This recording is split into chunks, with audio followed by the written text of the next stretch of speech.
तो आज श्रीमद् भागवतम के 28वें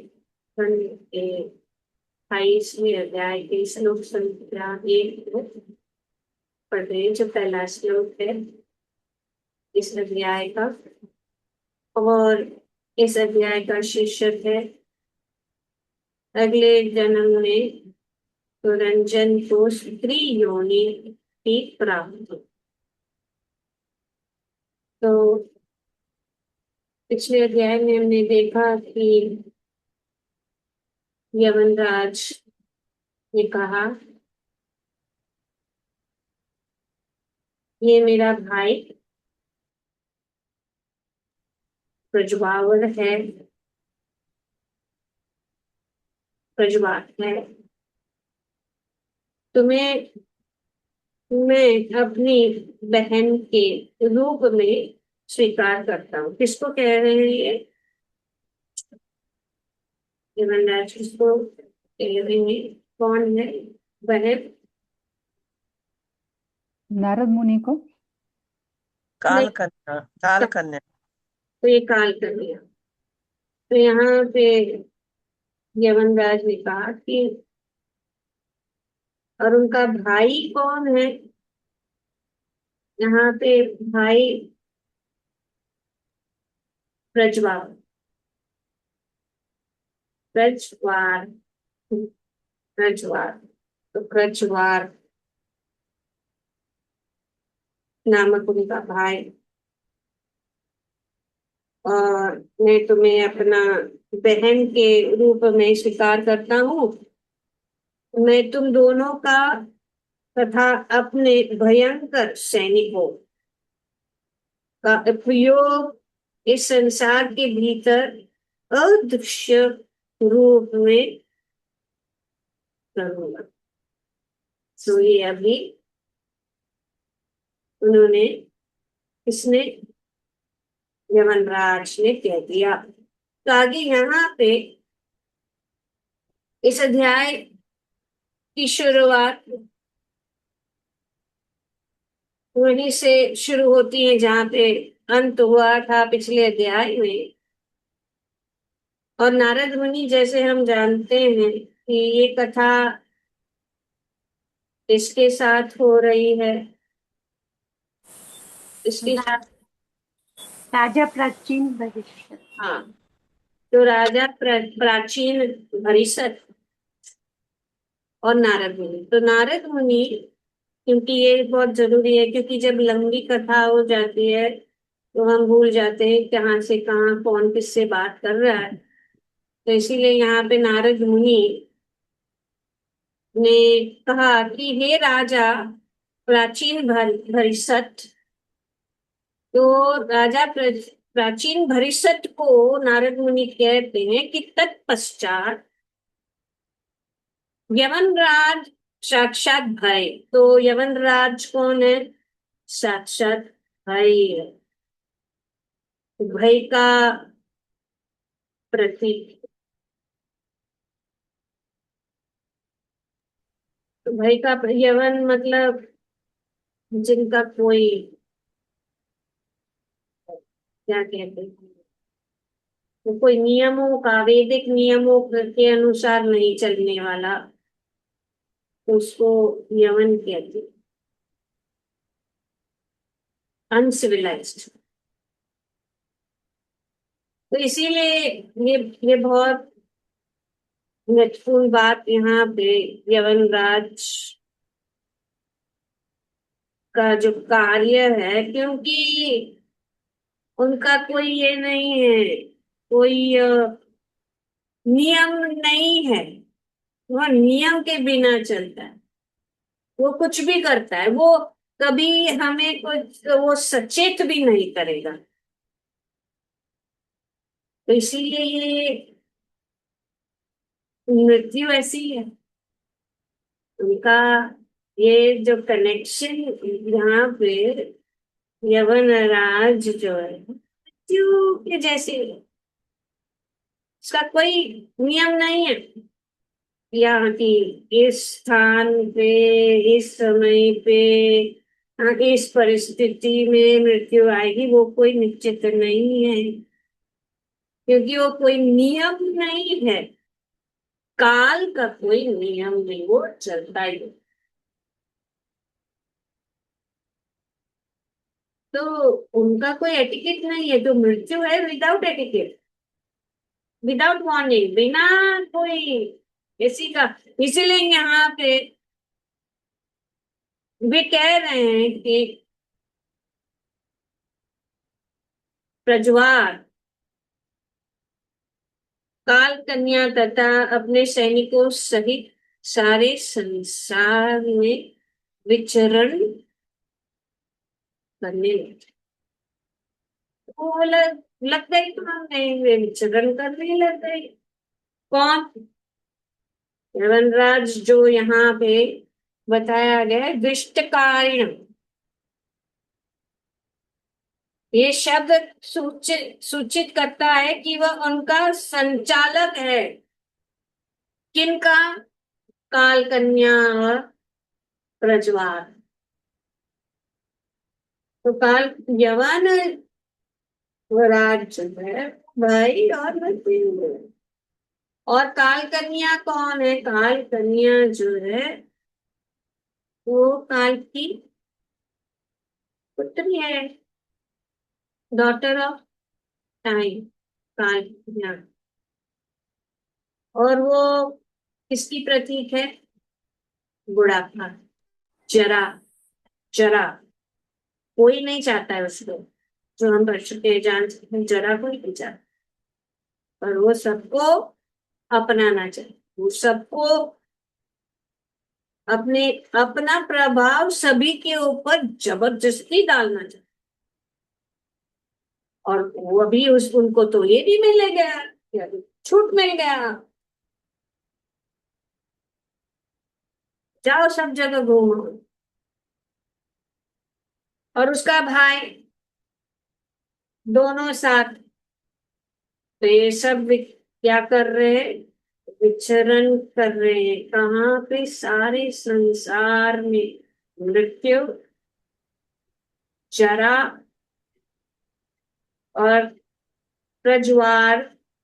प्रज्वार का अर्थ है बुखार। बीमारी, बीमारी। वार करता है, वार, प्रज्वार। और सैनिक, तो ये काल कन्या जरा है, ये प्रज्वार जो है क्या कहते हैं, बुखार, फीवर, बुखार, अनेक अनेक रोग और मृत्यु के समय का कष्ट।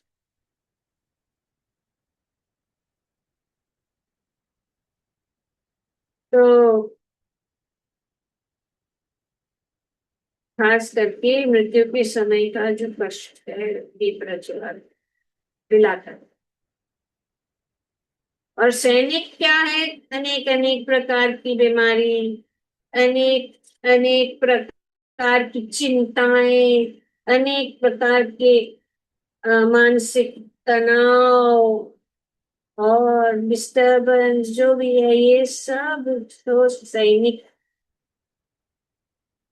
तो इस श्लोक में ये बताया जा रहा है कि वे सारे संसार में विचरने लगे। तब ये सब जो है विचरण कर रहे हैं पूरे संसार में। वे ऐसा नहीं कि इनके घर पे जाओ या उसके घर पे जाओ या इस देश में जाओ या उस देश में जाओ, सारे संसार, सारे संसार इस भौतिक जगत में सब ये घूम रहे हैं, घूम रहे, तैयार, मंडरा रहे हैं सिर पे उठा, सब जीवात्माओं के सिर पे मंडरा रहे, राह देखते हैं। तो ये जो है पूरे जो विश्व का नियम के अनुसार ये भौतिक जीवन ही इस तीनों और कौन है उनका संचालक, तो उनका संचालन ये मटेरियल वर्ल्ड, इस भौतिक जगत का नियम के अनुसार वे चल रहे, तो भौतिक प्रकृति के नियम के अनुसार ये अपना कार्य कर रहे। कोई भी नहीं बच सकता, नियम कोई भी नहीं बच सकता। ना कोई राजा बच सकता है, ना कोई वैज्ञानिक बच सकता है, ना कोई योगी। अगर योगी जो है जीवन मुक्त है, जो आध्यात्मिक जीवन में लगा हुआ है, वो भी नहीं बच सकता, लेकिन वो सफल हो जाएगा। मृत्यु का सामना करने में वो सफल हो जाए। तो ये ही है मृत्यु के ऊपर विजय प्राप्त करना। इन सब जो है फोर्सेस, जो ये कितने सारे जो चीजें जो हमें नष्ट करने वाली, नष्ट करने के लिए तैयार है, उससे हमें जीतना बहुत जरूरी है। पर लोगों को पता नहीं है कि कैसे। कोई भी हो, चाहे वो जवान हो, चाहे वो धनवान हो, चाहे वो कितना शक्तिशाली क्यों ना हो, वो नहीं बचता। तो इस श्लोक में ये हमें ये श्लोक हमें बताता है कि हम ऑलरेडी क्या है, हम घिरे हुए हैं, हमें घेर लिया गया है। क्योंकि वे, और वो कैसे हैं, वे अदृश्य रूप से अपना काम कर रहे, दिखाई नहीं देता है, समझ में नहीं आता, लेकिन है। और वो शुरू हो जाता है, जन्म से लेकर ही शुरू हो जाता है। अभी भी हमारे ऊपर आक्रमण हो रहा है, पर हम देख नहीं, हम समझ नहीं सकते, क्योंकि ये आक्रमण जो है धीरे धीरे इतना सूक्ष्म रूप से हो रहा है कि हमें पता नहीं चलता। इसीलिए यहाँ पे प्रभुपाद जी अपने तात्पर्य में बताते हैं कि जब मनुष्य जवान होता है तो वह बुढ़ापे की परवाह नहीं करता। पर ऐसा नहीं है कि जवान व्यक्ति के ऊपर इनका प्रभाव नहीं है, वे तो हमेशा मंडरा रहे। देखिए ऐसे, और हम उनको देख नहीं सकते हैं, पर हमें उनका आक्रमण शुरू है, चलता चलता है। इन सब चीजों के काल कारण जरा, जो हमेशा, कोई नहीं बच सकता है जरा से, कोई भी नहीं बच सकता है मृत्यु से। और ये हमको नष्ट करने के लिए पूरे पूरे दुनिया में ट्रैवलिंग अराउंड द वर्ल्ड, किसी को भी, ये पूरे संसार में किसी को भी नहीं सकता, क्योंकि बुढ़ापा सबकी ओर आ रहा, हमारी ओर आ रहा है। बीमारी हमारी तरफ देख रही है, आ रही है, भय बढ़ता जा रहा है। मृत्यु तो निश्चित, और ये काल रुकता नहीं है। कुछ भी करो वो चलता ही रहता है, वो चलता ही रहता। तो यही है इम्परसेप्टिबल अटैक, मतलब महसूस नहीं करना, अदृश्य रूप से, सूक्ष्म रूप से। कभी अचानक नहीं करते हैं, धीरे धीरे। पहले जैसे जैसे जरा नजदीक आती है तो हमारी शक्ति क्षीण होने लगती है, जो जैसे कि यहाँ से प्रभुपाद जी अपने तात्पर्य में बताते हैं कि जवान होते समय बुढ़ापा की परवाह नहीं करते, और इसीलिए हम इंद्र तृप्ति में लगे रहते हैं, परवाह नहीं करते हैं। तो ये जो बात यहाँ पे बताई गई है, ये इसीलिए है कि हम सचेत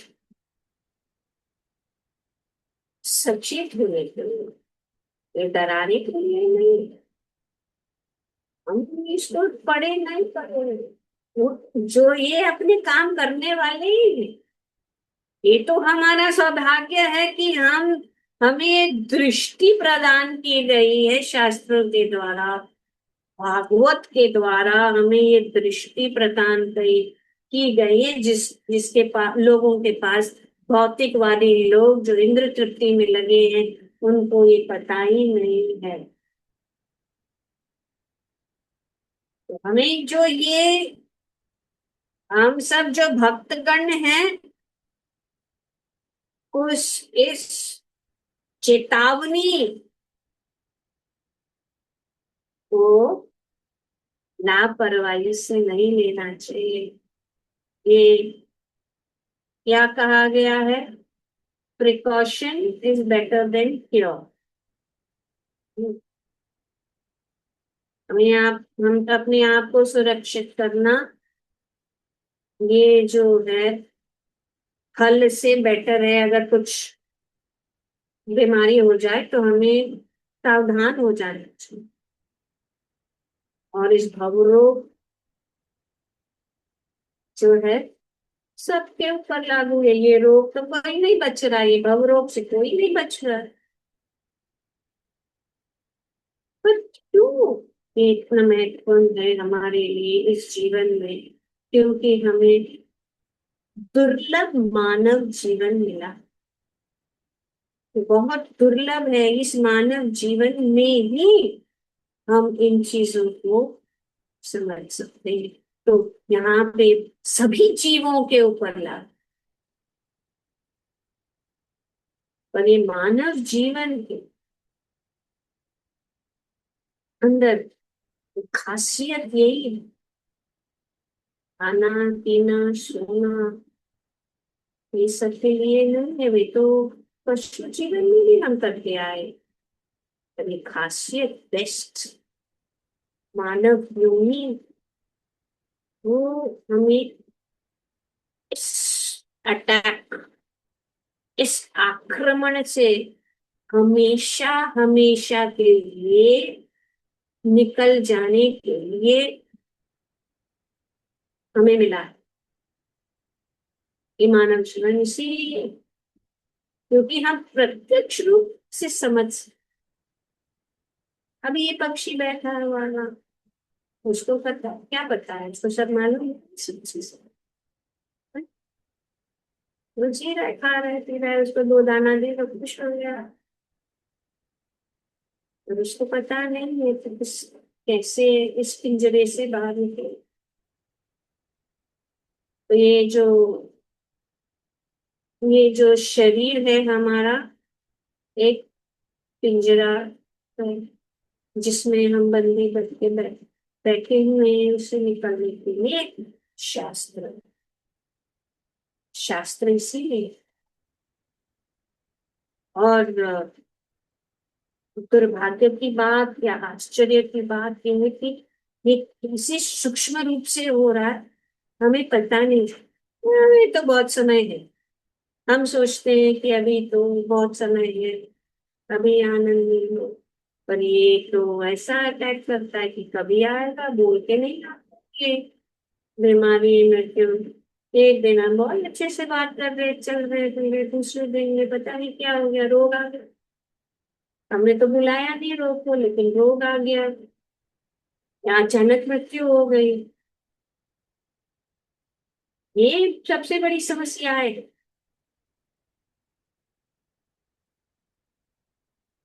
बाकी की जो समस्या है उसका हल किसी न किसी पर, अगर हम निर्धन हैं तो निर्धन होना कोई बड़ी समस्या नहीं, उसका हम हल निकाल सकते।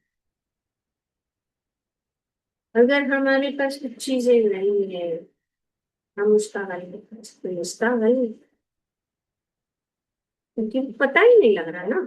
जैसे कि हम अगर निर्धन है तो हमें पता है कि हाँ हम निर्धन है, उसके लिए कुछ करना होगा, पर एक्चुअली तो हम निर्धन ही है। सब लोग, सभी लोग, ये पूरे जो विश्व में जितने लोग हैं सब निर्धन है, क्योंकि उनको पता नहीं कि उनके अकाउंट से कैसे धीरे धीरे धीरे उनका बैंक बैलेंस खत्म होता है। क्योंकि उनको पता नहीं, तो सोचते हैं हाँ हमारे पास है, बहुत सारा पैसा है, लेकिन कोई आक्रमण किया कर रहा है और धीरे धीरे उसमें से निकाल रहा है। इसी प्रकार से ये जो सब सैनिक है, बाल कन्या, यवन राज, ये सब धीरे धीरे, और वे पता नहीं चलता, लेकिन इसीलिए सब भागवत रचित। हम देखते हैं कि आयु बढ़ रही है, हमारी शक्ति क्षीण हो रही है, हमारे अंदर स्ट्रेस और चिंता बढ़ रही है, बीमारी आ रही है, ये धीरे धीरे। फिर हम असहाय, हेल्पलेस, कुछ करना चाहते भी नहीं कर सकते हैं। शरीर ऐसा ही ये हो जाता है, कमजोर हो जाता है। हम कहीं जाना चाहते हैं तो भी हमको सहायता की जरूरत है, अकेले कुछ नहीं कर। और अंतर क्यों? तो इसको कहते हैं इम्परसेप्टेबल किलिंग। परसेप्शन नहीं है, ये धीरे धीरे। और ये किसके लिए? ये हमें सचेत क्यों किया जा रहा है? ताकि हमारे अंदर वैराग्य उत्पन्न हो। शास्त्र हमेशा हर समय हमें वैराग्य की ओर ले जाता है, भोग की ओर नहीं। क्योंकि भोग, अगर हम ध्यान से उसके ऊपर हम थोड़ा ध्यान दे, तो ये भौतिक भोग क्षणिक है। इंद्रिय तृप्ति क्या करता है? हमें जो है कष्ट, दुख देती है। समय सब कुछ धीरे धीरे निगल रहा है। तो ये अगर हम देखते हैं और इस बात को समझे कि material enjoyment is temporary, sense gratification leads to suffering, time is silently consuming every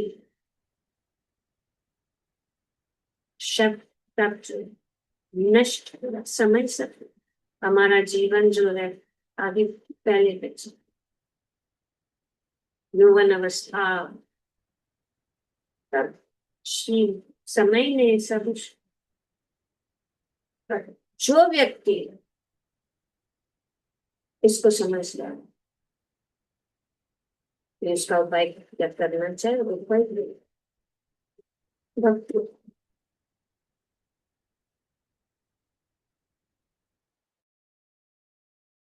तो इस सबके ऊपर प्रभाव है, ऐसा नहीं कि किसी को नहीं, चाहे वो भक्त भी हो, और भक्ति के ऊपर तो ज्यादा है।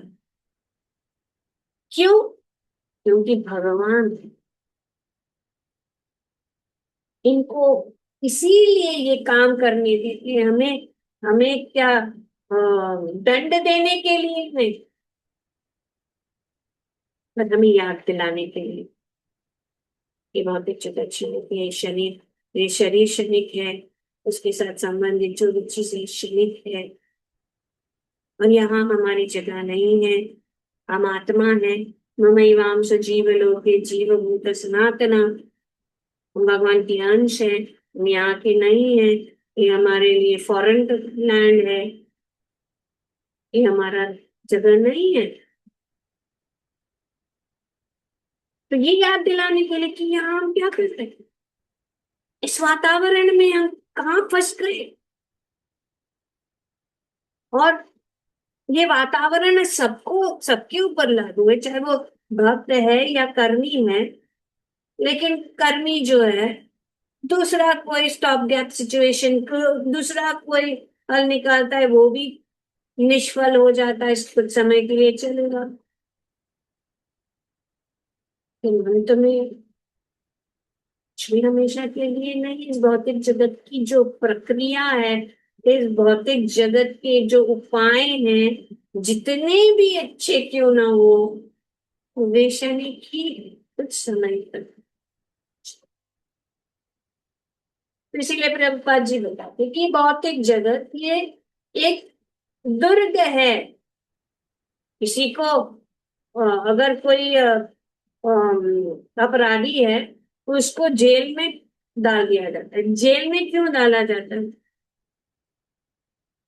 क्यों? सुधारने के लिए माता, हाँ, सुधारने के लिए। सुधार। ऐसा नहीं कि गवर्नमेंट उसके ऊपर ये करना, दंड दे रहा है और उसको नीचे गिरा।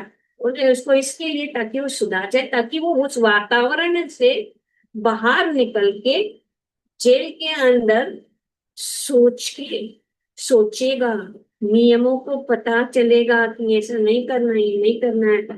तो इस प्रकार से ये जो दुर्ग है, ये हमारे लिए, और ये सब जो है, ये सैनिक काल और भाई, ये सब सब पुलिस है, हमारे ऊपर निगरानी रख रहे। ये हम समझ ले, और अपना उद्देश्य। तो ये धीरे धीरे धीरे, तो ये एक दूसरी बात, इस गहरी बात इस श्लोक में ये बताया जा रहा है कि हम कंट्रोलर नहीं है। हम क्या है? संचालक नहीं। हम कंट्रोल में नहीं, हम किसको कंट्रोल नहीं कर सकते। समय ऑलरेडी अपना, समय जो है अपना काम कर रहा है। मृत्यु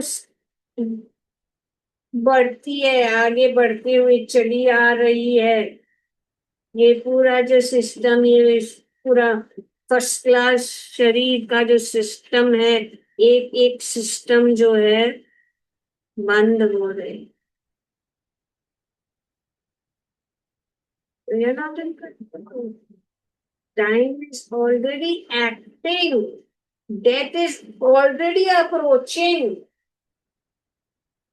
The system is collapse.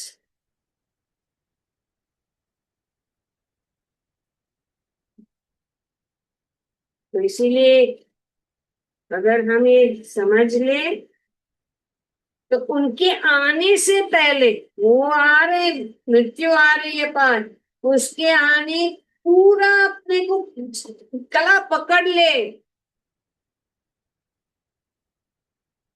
तो हमें ये प्रश्न पूछना चाहिए कि मैं कैसे इससे बचूं, और मैं कैसे। हम देख रहे हैं हर समय, जिधर जिधर भी देखेंगे, लोगों का, लोग को मृत्यु पकड़ लेता। तो इसीलिए शास्त्र हमें बताता है, और खास करके इस कलयुग में हरिनाम ही रास्ता है इस बीमारी को।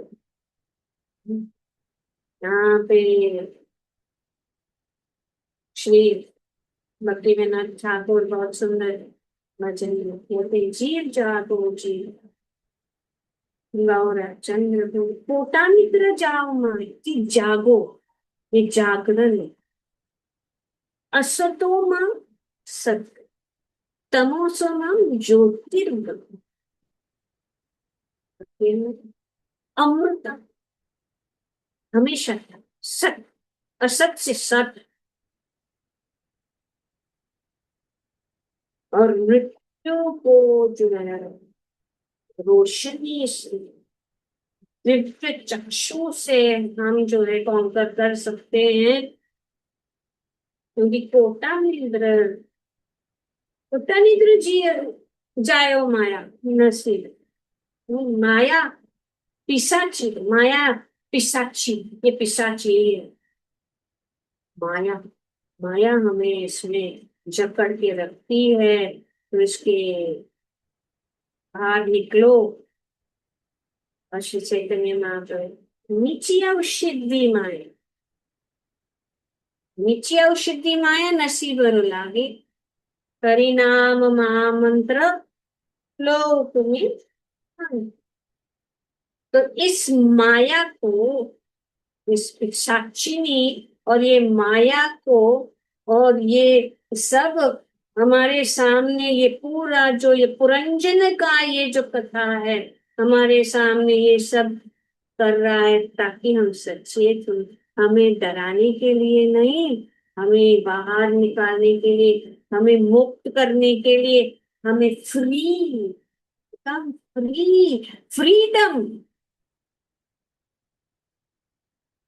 This is the message of Bhagavatam.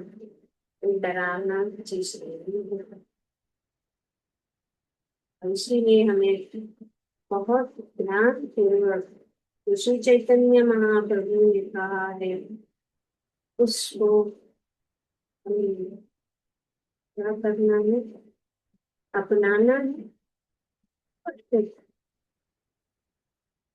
हम हरि नाम ये कोई जादुई छड़ी नहीं है, और भी गहरी चीज। हरि नाम से हम इस शरीर कि मैं शरीर हूँ, इससे मैं मन हूँ, मैं इस अहंकार से मुक्त कर देता है। नादपि श्री चेना तरोरपि सरीक्षणा आमानी न मान देना कीर्तनी है। तो ये हमें दिव्य, तो ये हरि नाम, श्रील प्रभुपाद जी, इस अगर आप लोगों ने पढ़ा है हरि नाम महामंत्र का अर्थ क्या है, वो बहुत जरूरी है। प्रभुपाद जी ने बहुत अच्छी तरह से हरे कृष्ण महामंत्र, this transcendental vibration established by the chanting of Hare Krishna, Krishna Krishna, Hare Hare, Hare Ram, Ram Ram, Hare, is the sublime method of reviving our Krishna consciousness. A living spiritual soul, we are originally Krishna conscious entities, but due to our association with matter from time immemorial, our consciousness is now polluted by a material atmosphere. The material atmosphere in which we are now living is called Maya, or illusion. Maya means that which is not. And what is illusion? The illusion is that we are trying to be the lords of material nature, when actually we are under the grip of a stringent. It's very nice. हम पढ़ सकते हैं। तो the chanting, ये तो मैं बीच पूरा नहीं पढ़ी, समय ऑलरेडी माता जी ने मुझे संकेत कर दिया। The chanting is exactly like the genuine cry of a child for its mother. तो ये मंत्र सिर्फ नहीं है, कि हमें जैसे एक बच्चा अपनी माँ को पुकार रहा है, हे माँ, वो पुकार रहा है, और chanting is just like the genuine cry for of a child for mother हरा। तो हरे कृष्ण हरा help the devotee to achieve the grace of the Supreme Father Hari, and Krishna in the Lord reveals himself to a devotee who chants the Hare Krishna मंत्र। तो इसीलिए जब हम ध्यान पूर्वक, तो हमें ये नियम बनाना चाहिए कि हर दिन हमें कुछ समय देना चाहिए, एकांत में हो सके तो बहुत अच्छा है, बैठ के हरे कृष्णा महामंत्र को ध्यान पूर्वक। उसे क्या है, मन जो है, मन की गति जो बहुत फास्ट चलता है, फास्ट चलता है, बच्चे ने इसने ऐसे किया, उसने ऐसे किया, तो बहुत चल रहा है, और ये मुझे तकलीफ है, वो तकलीफ है। हमारा जो मन जो है स्लो हो जाएगा, स्लो डाउन हो जाएगा, हमारी चिंताएं कम हो जाएगी, हमारे विचारधारा जो है साफ हो दिखाई देगा, हम कम चिंता करने लगेंगे, हम और सहिष्णु बन जाएंगे। तो इसीलिए हम लोग मृत्यु को नहीं रोक सकते हैं, हम बीमारी को नहीं रख सकते हैं, हम समय को नहीं रुक सकते हैं, हमें दुख होगा, हमें दर्द होगा, हम इसको नहीं रोक सकते हैं, क्योंकि ये शारीरिक है, पर अंदर से अगर हम स्ट्रॉन्ग होंगे, और वो स्ट्रेंथ आता है हरि नाम से, और हमारा जो संबंध भगवान से जुड़ जाता है, तो हम इसको पार करके हम हमेशा के लिए, इसलिए सहिष्णु सहन करना पड़ेगा। सहन करते हुए हमें हरि नाम, कभी बहुत बीमारी आ जाती है, कभी हम दर्द बहुत होता है, हम उठ नहीं सकते, बोल नहीं सकते, लेकिन किसी न किसी हमें हमें जो है भगवान के साथ, हम भगवान का नाम नहीं लेंगे।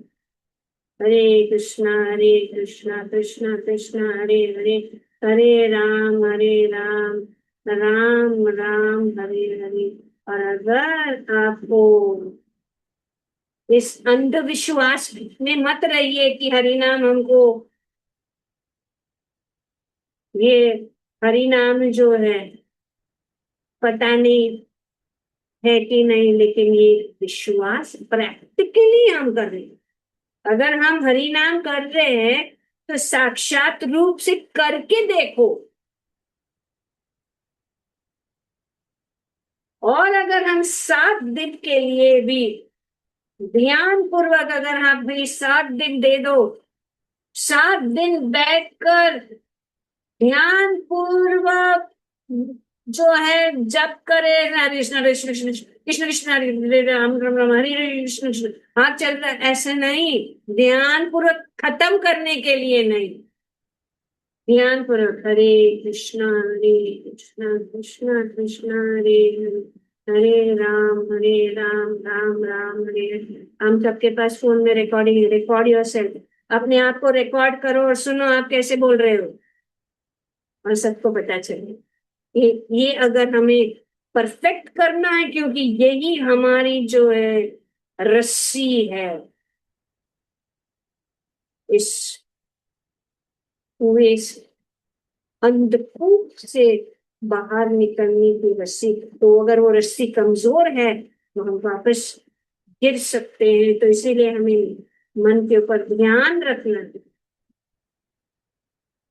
तो जब हमारे अंदर इतनी परिस्थितियां आती है, होता है, हमें अफेक्ट होता है, लेकिन धीरे धीरे हम हमारी दृष्टि, हमारा हमारी बुद्धि जो है सही दिशा में चले।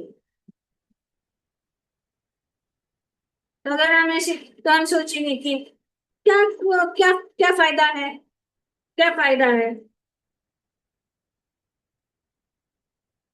हम इतना सब कर रहे हैं पर हमको क्या फायदा नहीं है? तो भक्ति ये नहीं कर रही है। भक्ति हमारे ऊपर जो आक्रमण है वो नहीं रोक सकती है। तो ये तो इस जगह का जो है ये विधान है यहीं पे। पर भक्ति क्या करती है? हमें जो है इस जो आक्रमण से जो थोड़ा वो एक प्रकार का एक आवरण बना देती ताकि आक्रमण का प्रभाव ज्यादा न हो। It makes you untouchable to the attack. The attack will be there. Don't be in this misconception that I am now doing bhakti, so I will not be attacked by all the Adi Devik, Adi Bhautik, Adi Bhautik, आध्यात्मिक attack. वो attacks तो आएंगे लेकिन हमको अपने आप को दे है कवच, क्योंकि अंत में एक कवच के साथ हम इस भौतिक जगत को पार करेंगे। हरे कृष्णा कृष्णा कृष्णा हरे हरे, हरे राम राम राम हरे हरे। और हम भगवत धाम निश्चित रूप से पहुंच जाएंगे। ग्रंथराज श्रीमद् भागवतम की। Thank you. Any questions? Any doubts? So sorry.